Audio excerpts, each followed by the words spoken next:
convegno di oggi, cose importanti. È possibile in qualche modo coniugare, hanno detto, la bellezza, l'estetica con l'economia?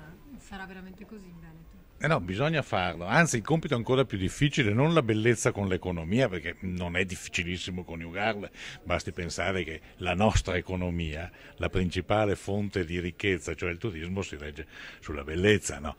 Bisogna coniugarla anche con le grandi opere infrastrutturali di cui il nostro paese, il nostro e soprattutto la nostra regione necessitano per vivere in prosperità anche i prossimi 50-100 anni. Bisogna farlo, si può fare.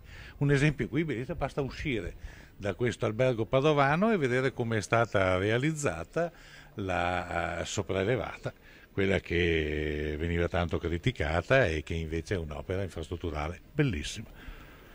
Queste infrastrutture moderne non rischieranno di rovinare comunque l'identità territoriale?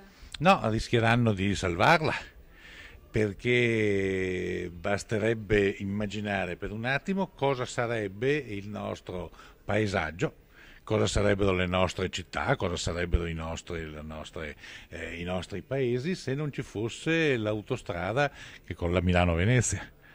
Milioni di automobili, scarichi, invivibilità ovunque. Ecco, questa sarebbe la miseria. Pensate che i turisti verrebbero? No, si può fare, e fare un'autostrada significa per esempio realizzare una grande opera che libera i paesi dai gas e dall'altro. Provate a chiedere a un mestrino se vive meglio oggi o se viveva meglio ieri quando non c'era il passante. Un'ultima domanda su binomio infrastrutture e paesaggio. Bisognerà fare qualche passo indietro nel Veneto sovracostruito, oppure si potrà aggiungere mantenendo comunque il rispetto per l'ambiente? Ma guardi che se è vero, il Veneto sembra e appare a tutti noi come troppo costruito. Però noi dobbiamo, per esempio, tener conto che nei prossimi 10 anni sorgeranno altre 2 città della grandezza di Padova in Veneto, perché arriveranno 500.000 nuovi abitanti. Quindi bisogna pensare che ci sia da aggiungere, è fuori discussione, è come farlo il vero problema. Io una soluzione, una bozza, un'idea ce l'ho. È evidente che se continuiamo, e dovremo continuare, a costruire le abitazioni come abbiamo fatto fino ad oggi, perché nessuno di voi vive volentieri in un grande condominio come quelli di alcune nostre orrende periferie, no? Vogliamo la casa, la vogliamo fatta bene. Bene, io credo che si possa continuare a farlo, a patto però di mettere in verticale qualcos'altro. Gli uffici, gli esercizi commerciali, almeno quelli occorrerà farlo.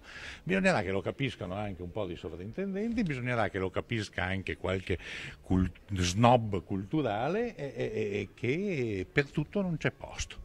Però consoliamoci, perché se guardiamo i dati di occupazione del territorio, se così si può sintetizzare, non sono così male come apparirebbe. È il disordine che ci fa apparire la situazione peggiore di com'è in realtà.